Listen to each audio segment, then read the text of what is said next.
그래서 10장 히브리서 25절입니다. 24절 25절 시작. 서로 돌아보아 사랑과 선행을 격려하며 모이기를 패하는 어떤 사람들의 습관과 같이 하지 말고 오직 권하여 그날이 가까움을 볼수록 더욱 그리하자. 자, 사도행전 2장입니다. 4절로 47절까지입니다. 같이 천천히 읽읍시다. 시작. 믿는 사람이 다 함께 있어 모든 물건을 서로 통용하고 또 재산과 소유를 팔아 각 사람의 필요를 따라 나눠주며 날마다 마음을 같이하여 성전에 모이기를 힘쓰고 집에서 떡을 떼며 기쁨과 순전한 마음으로 음식을 먹고 하나님을 찬미하며 또 온 백성에게 칭송을 받으니 주께서 구원받는 사람을 날마다 더하게 하시니라. 아멘. 할렐루야. 교제를 갖도록 하기, 교제를 이루기 위해서라는 거예요. 그런 교제를 통해서 하나님의 은혜가 전달되는 것이죠. 근데 더 놀라운 건 뭐예요? 우리와 너희의 교제가 하나님과 그의 아들 예수 그리스도와 갖는 교제가 된다는 거예요. 성도의 교제는 성도와의 교제로 끝나는 것이 아니라 성도와의 아름다운 교제가 하나님과의 교제로 이어진다는 거예요. 다시 말하면 성도들의 교제가 없이 주님과의 교제는 불가능하다는 거예요. 그렇게 성도의 교제가 중요한 거예요. 근데 교회 이런 교제를 귀하게 여기지 아니하면 당연히 주님과의 관계도 멀어질 수밖에 없는 것이지요. 7절을 보세요. 하나님이 빛 가운데 계시는 것과 같이 우리도 빛 가운데 거하면, 빛 가운데 살면 우리는 서로 교제하게 되며, 우리가 교제는 목적으로 삼는 게 아니라 주님을 따라서 빛 가운데 거하게 되어지면 성도와의 이 교제가 당연하게 이루어진다고 말씀하고 있는 거예요. 내가 성도와의 교제가 멀다라고 하는 것은 주님과의 교제가 멀다라고 하는 것을 또한 얘기하고 있잖아요. 빛 가운데 살지 않고 있다는 거예요. 빛 가운데, 즉 주님 안에서 살지 아니하기 때문에 성도와의 교제가 없다. 빛 가운데 살면은 반드시 주님과의 교제로 나가게 되는 것이다. 우리는 서로 교제하게 되며 그분의 아들인 예수님의 피가 우리를 모든 죄에서 깨끗게 하신다. 그랬어요. 나는 이 빛 가운데 산다는 것이 바로 주님 안에 산다는 것이고 형제를 사랑하며 사는 것이다 라고 하는 것을 볼 수 있어요. 자, 11절을 다시 한번 보세요. 형제를 미워하는 사람은 아직도 어둠 속에 있고, 형제를 미워하는 사람은 어둠 속에 있는 자래요. 빛 가운데 있는 사람은 성도의 사랑 안에 있고 하나님의 생명 안에 거하게 있고요. 여러분, 우리가 하나님을 사랑한다라고 하면서 성도의 교제가 없는 것은 바로 거짓말하는 것이다. 3장 15절을 보세요. 3장 15절. 형제를 미워하는 사람은 누구나 살인자입니다. 살인자에게 영원한 생명이 없다는 것은 여러분도 알고 있는 일입니다. 여러분, 형제를 미워하는 것은 살인자래요. 그 안에 하나님의 생명, 영원한 생명이 없대요. 그러니까 여러분, 우리가 형제 자매를, 믿음의 형제의 자매에 대한 그리움과 목마름이 없다라고 하는 것은 그 안에 생명이 풍성하지 않다는 얘기예요. 주님의 생명이 풍성할수록 형제에 대한 그리움과 목마름과 사랑이 넘치게 되어 있다라고 얘기를 하고 있잖아요. 3장 14절을 보세요. 14절. 우리는 형제를 사랑하기 때문에 죽음에서 벗어나 이미 영원한 생명을 소유하고 있다는 것을 압니다. 어둠에서 벗어나 영원한 생명에 들어간 사람의 증표가 뭐냐? 형제를 사랑하고 있다는 거예요. 그러니까 형제를 사랑하고 안 하는 게 문제가 아니라 형제를 사랑하지 않는 그 자체는 내 안에 하나님의 사랑, 하나님의 생명이 없기 때문에 그런 거야 라고 지금 지적하고 있어요. 그러니까 성도의 교제를 멀리하는 사람은 구원받은 사람이 아니라는 거예요. 뭐라고 그랬어요? 여러분도 사랑하지 않는 사람은 죽음에 그대로 머물러 있습니다. 죽음에 그대로 머물러 있습니다. 형제를 사랑하지 않는 사람은 죽음에 있는 거야. 사망 상태에 있는 거야 라고 얘기를 하고 있잖아요. 우리는 형제를 사랑하지 않아도 된다고 생각해요. 예배만 드리면 된다고 생각해요. 아니에요. 성경은 우리에게 그렇게 말씀하고 있지 않아요. 형제의 사랑에 교제를 하지 않은 자는 구원받지 못한 자야 라고 이야기를 하고 있잖아요. 2장 24절에 보면요, 여러분은 처음부터 들은 것을 잊지 않도록 하십시오. 처음부터 들은 것이 무엇일까요? 처음부터 들은 것이 무엇일까요? 나는 그것을 4장 9절의 말씀이라고 생각합니다. 4장 9절. 하나님은 외아들을 세상에 보내셔서 우리가 그를 통해 살 수 있게 하심으로 우리에게 자기 사랑을 나타내셨느니라. 사도들이 보고 들은 바를 너희에게 전함은 우리와 사귐이 있게 하고 하나님과 사귐이 있게 하기 위함이다라고 1장 3절에서 말씀하셨잖아요. 그들이 전한 것은 그들이 본 예수님, 그들이 들은 예수님의 말씀을 전했다는 거예요. 이걸 한마디로 얘기하면 예수님의 십자가, 하나님의 사랑을 그들에게 전했다는 거예요. 그게 처음 내가 너희들에게 전한 거다라고 얘기하는 거예요. 너희가 우리를 통해서 하나님의 사랑이 어떻게 이루어졌는지를 우리가 전했지 않았느냐? 삼위 하나님은 서로 상호적인 관계 속에서, 상호적인 내재 속에서 있으셨다라고 하는 걸 내가 너희들에게 말하지 않았느냐? 너희들이 그렇게 사랑해 서로의 교제 속에 있을 때에 하나님이 내 안에, 네가 하나님 안에 있게 된다라고 말씀을 하고 있는 겁니다.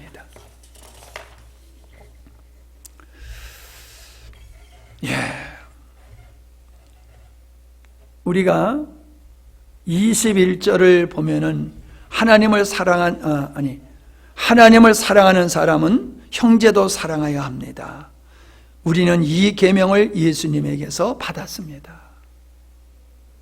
하나님을 사랑한다라고 하면은 형제도 사랑해야 되는 거야. 이게 주님이 우리에게 주신 말씀이야 라고 얘기를 하고 있어요. 여러분, 우리는 말씀에 순종한다, 말씀대로 산다 라는 이야기를 흔히 합니다. 그리고 우리는 하나님을 사랑합니다, 하나님을 사랑합니다라는 고백을 많이 합니다. 그러면은 우리가 하나님을 사랑한다라고 하는 마음이 우리에게 있다라고 하면은, 하나님을 사랑한다고 그랬는데 하나님을 사랑하는 마음이 있다고 하면은 그 사랑이 어떻게 표출되느냐? 어떻게 표출되느냐? 형제 사랑으로 나타난다는 거예요. 형제 사랑으로 나타난다는 거예요.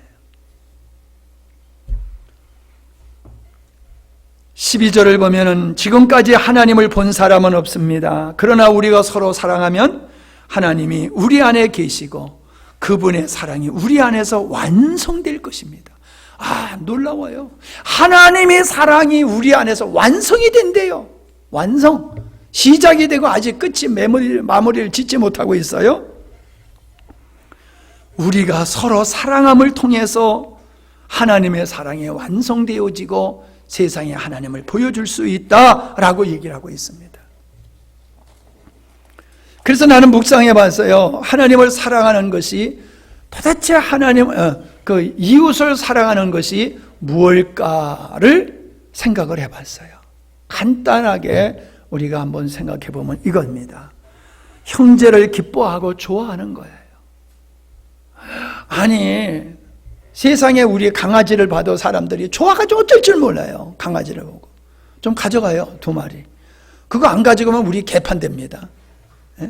그러니까 개판된다고 그러지 말고 한 마리씩 좀 갖다가 기르든지 누굴 주든지 그래요. 나 저 안 생기게 하려고 무진장에 애썼는데 얼마나 이쁜지 몰라요. 막. 그 엄마 아빠를 닮아가지고 아빠를 알거든요, 내가. 아빠가 얼마나 사람을 잘 따르는지 몰라. 저건 사람을 굉장히 잘 따를 개예요. 그러니까 데려다 기르면 참 재밌을 겁니다. 예. 꼭 가져가세요. 허다못해 개를 봐도요, 강아지를 봐도 이뻐가지고 어머 이뻐라. 어저께 하집사님이 애들하고 왔는데 영채가 개 보러 온다고, 목사님 보러 오는 게 아니라 개 보러 간다고 따라왔대. 그래가지고 개가 이뻐가지고 안 가더라고. 막 그냥 얼마나 이뻐하는지 몰라요. 진짜 이뻐요. 보면은 그게 뭐예요?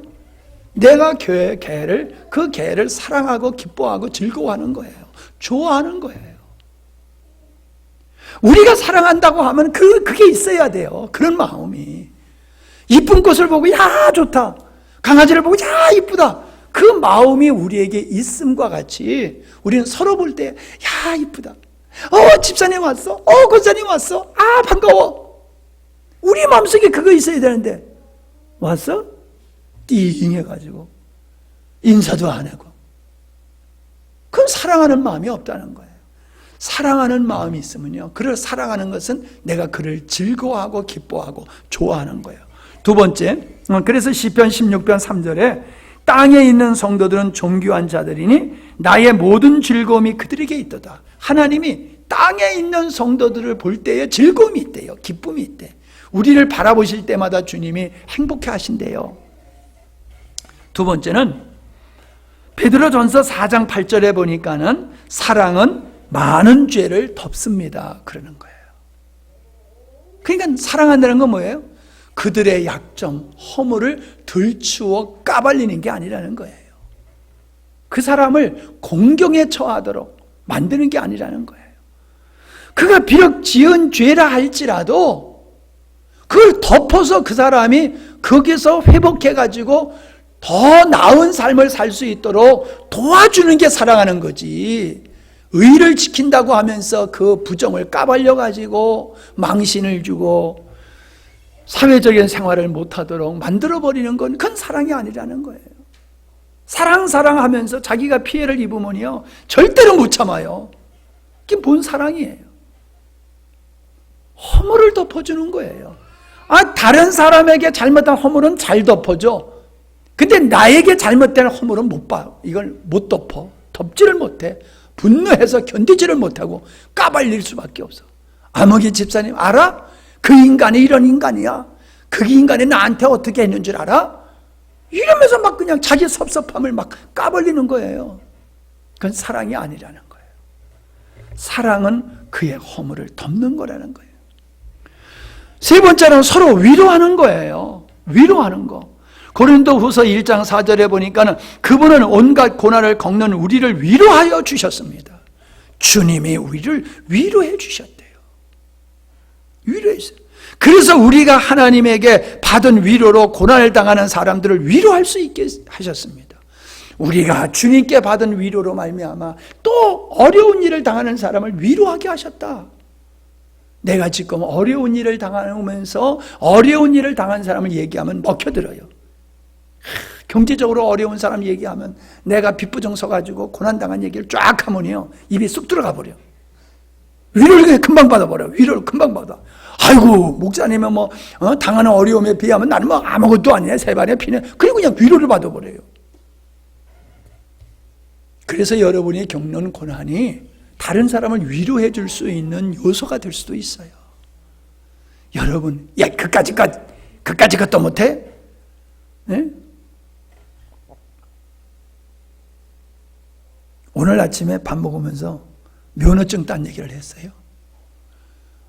어저께 온 자매가요 면허증 따는데 얼마나 그거 가르치는 사람이 구박을 주는지, 그렇게 하면 안 된다, 너 하는 거 보니까는 너 면허증 따기엔 다 틀렸다, 그렇게 하면 얼마나 위험한 거다 계속 찡꼬를 주니까는 나는 운전면을 따면 안 되는 사람인가 보구나, 나는 운전면을 못 딸 것 같구나, 이런 생각이 들었다는 거예요. 근데 코스를 가르쳐 주는 사람은요 아유 잘하네, 야, 그냥 금방 붙겠네. 잘할 때마다 뭐 하나? 초코파이 하나씩 주더래. 또 잘할 때마다 잘했다고. 강아지 훈련시키는 거 뭐냐? 초코파이 하나씩 주면서 잘한다. 그래가지고 자기가 땄다는 거예요. 그래서 사모님이 위로를 하셨어. 위로. 내가 7번 떨어진 사람이야. 필기는 100점 2번 맞고 실기는 7번 떨어져가지고 8번째 붙은 사람이야. 그리고 위로해 줬대요. 세상에요. 면허증 따는 것도요. 잘한다 위로를 해줘야지. 그래가지고 되겠냐고 막 이렇게 구박을 하면은 면허증도 못 딴다니까. 강아지도 따는 면허증 못 따요. 위로자가 되시기 바랍니다. 위로자가 되세요. 서로를 위로해 줘야 돼요. 서로를 위로해 줘요. 집사님 수고하셨어요. 집사님 수고. 어저께 보니까 우리 장로님이 길 그거 했다고 거기다 올렸는데 칭찬하는 사람 별로 없더라고. 몇 사람밖에. 아이고 되게 인색해. 그냥 길 차려놓으면 댕기는 건 지들이 다 댕기면서 수고했다는 말 한마디 없어. 인간들이. 그러면 안 되는 거요. 아니 시간에 안 돼서 못하고 시간상 거리상 안 돼가지고 음료수라도 하나 못 가져왔으면 죄송스럽게 생각해야지. 그러나 안 올려? 집사님들 수고하셨습니다. 근데 왜 내 사진은 안 올려? 왜? 섭섭하더구만. 자기들 사진만 올려놓고 목사님 사진을 아무리 씻고 찾아봐도 없더라고. 저들끼리만 했나봐. 목사님은 안 하고.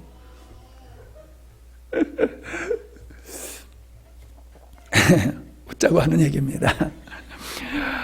그 다음에 4번째는 뭐냐면 공급해 주는 거예요. 아까 그랬지요. 팔아서 나눠줬다. 통용하는 건 고사하고 자기 거 팔아가지고 필요한 거를 채워줬다는 거지요. 이게 뭐예요?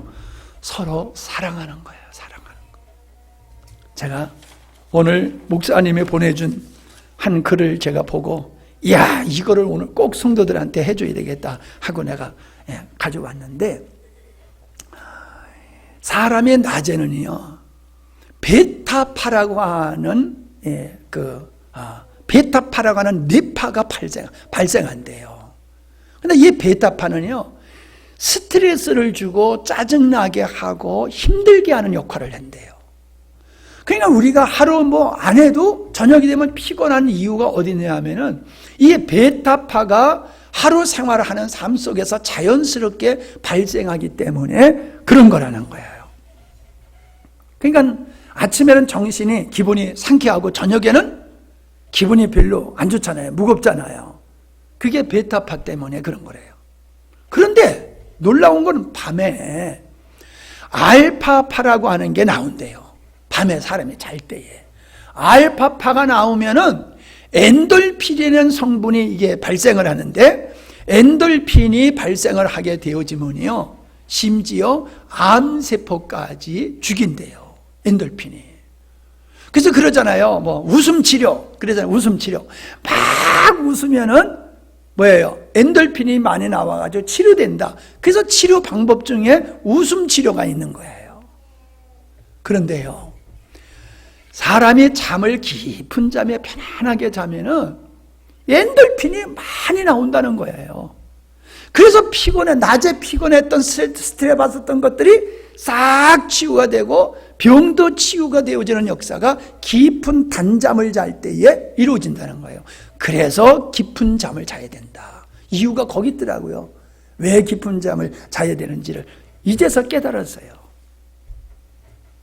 그런데요, 낮에 이 베타파만 나오는 게 아니라 낮에도 알파파가 나와서 엔돌핀이 생성되는 데가 있대요. 낮에도. 그때가 언제냐? 잊어버리면 안 되니까 내가 꼭 얘기할게. 따라합시다. 사랑할 때, 좋아할 때, 기뻐할 때, 그때가 이게 엔돌핀이 팍팍팍팍 나온다는 거예요. 그래서 아까 웃음 치료했잖아요. 난 이거를 보면서 깜짝 놀랐어요. 왜 하나님이 우리에게 항상 기뻐하라, 범사에 감사하라고 왜 그러셨는지. 왜 그러셨어요? 힌트 줬잖아. 왜 그러셨어요? 엔돌핀이 나오는 거야. 엔돌핀. 너들 건강해? 그래, 기뻐하고 즐거워해. 스트레스 받지 마라. 평안한 가운데 즐거운 가운데 살아. 그러면 내가 그냥 그러면은 너들의 몸에서 엔돌핀이 팍팍팍팍 나오게 내가 그렇게 만들어놨어. 그러니까 항상 짜증 부리지 말고 성질 부리지 말고 항상 기뻐하고 즐겁고 명쾌하게 살아. 기쁘게 살아. 그러시는 거예요. 자, 이제 오늘 예배드린 여러분들 중에서는 이제는 짜증낼 사람 하나도 없을 것 같아. 짜증내고 성질내면은 베타파가 나와가지고 막 그냥 우리가 스트레스 받고 무너지는 거. 사랑하면서 살면은 엔돌핀이 나와가지고 건강해지는 이걸 알았으니까 이제 어떤 길을 선택하겠어요? 생각의 차이예요. 생각을 잘못하면 짜증나는 거고요. 생각을 바르게 하면 감사하는 거예요. 감사할 조건이 세고 셌어요. 이처럼 우리는 어떻게 해야 됩니까? 성도들 간에 서로 사랑하면서 살면요, 엔돌핀이 팍팍 나오는 거예요. 원수같이 얼굴 찡그리고 살지 말고 사랑하면서 사세요. 아까 4가지 얘기했잖아요. 사랑하는 게 뭔가? 뭐라고 그랬어요? 형제를 기뻐하고 즐거워하는 거, 허물을 덮는 거, 또 뭐라고 그랬어요? 응? 위로하는 거, 그리고 응? 공급해 주는 거. 여기 갖다가 써붙여요. 일하는 데다 써붙이고, 책상 앞에 써붙이고, 침대 앞에 써붙이고. 써붙이세요. 다른 건 다 써붙여요. 잘 써붙이면서. 이제 정리합니다. 우리는 사랑의 대상, 하나님을 사랑하는 그 마음이 있으면은 형제를 사랑하게 하시는 이런 구조로 하나님은 우리를 지으셨어요. 사랑하면은요, 모든 게 다 해결됩니다. 이 사랑은 내가 사랑을 하기 위해서는 만남이 이루어져야 돼요. 그죠? 만나지 않고 사랑할 수 있어요? 사랑할 수 없어요. 만나야지 사랑하죠. 그래서 만나서 교제를 통해서 사랑이 실현되는 거예요. 내가 사랑하며 살 때 우리 안에 하나님의 나라가 이루어지는 거예요. 하나님의 영광을 경험하고 누리며 살 수 있는 거예요. 내가 아까 얘기한 그 얘기를 하면서 내가 왜 이렇게 그래도 건강한가 보니까 나는 일할 때 엔돌핀이 팍팍 나오는 것 같아. 일할 때 엔돌핀이 팍팍 나오는데 어저께는 짜증나가지고 내가 얼마나 그냥 속상한지 몰랐어. 그거를 갖다가 바깥에다 많이 부려야 될 걸 중간에다가 부려놔가지고 조그만 포크에 가지고 그냥 쥐방울 같이 그냥 왔다 갔다 그거 날려놓으라고 내가 그냥 그거 찍어서 올려야 되는 건데 목사님이 이렇게 고생했다고. 그걸 거기다 부려놓은 것 때문에 얼마나 짜증이 난지 몰라. 그래 여기다 많이 부리고 조금 부려야 되는데 조금 부릴 때 많이 부려놓고 많이 부릴 때 조금 부려가지고 그 쥐방울만 왔다 갔다 하면서 내가 얼마나 속상했는지 몰라. 엔돌핀이 나오다가 그냥 베타파가 나와가지고 스트레스를 엄청 받았어 내가. 자, 다 여러분이 이해하고 들으셨을 줄로 믿습니다. 옆에 사람 쳐다보세요. 자녀이기 때문에 가족이기 때문에 소중한 게 아니에요. 그리스도 안에서 바라봐야 돼요. 그저 우리 영광스러운 교회에 다닌다라고 하는 이 하나로 우리는 머물지 말고 주님 안에서 진짜 내 몸같이 사랑하고 그렇게 사랑하기 위해서는 끊임없는 교제를 나눠야 되는 존재다라는 인식을 가지시기를 바랍니다. 그렇게 교제하면은 세상에 어떤 세상이 와도 우리는 승리하게 될 줄로 믿습니다. 아멘. 기도합니다. 하나님, 내 몸과 같이 사랑해야 할 대상을 우리에게 주셨음에도 우리는 그러한 서로를 바라보는 인식이 성경에 미치지를 못하고 있는 것이 현실입니다. 이제는 우리가 서로를 참 성경에서 말씀하는 것과 같은 그런 수준으로 서로를 인식하고 소중하게 여기며 사랑으로 섬기는 우리들이 되어서 각자의 마음속에 천국이 이루어지고 하나님의 나라인 교회가 든든히 서가는 역사가 넘치도록 주님 우리를 이끌어 주옵소서. 아직 이 믿음에 이르지 못한 분들이 많은 것 같습니다. 하나님 큰 믿음 주셔서 그러한 승리자들이 되게 주시옵소서. 예수님의 이름으로 기도하옵나이다. 아멘.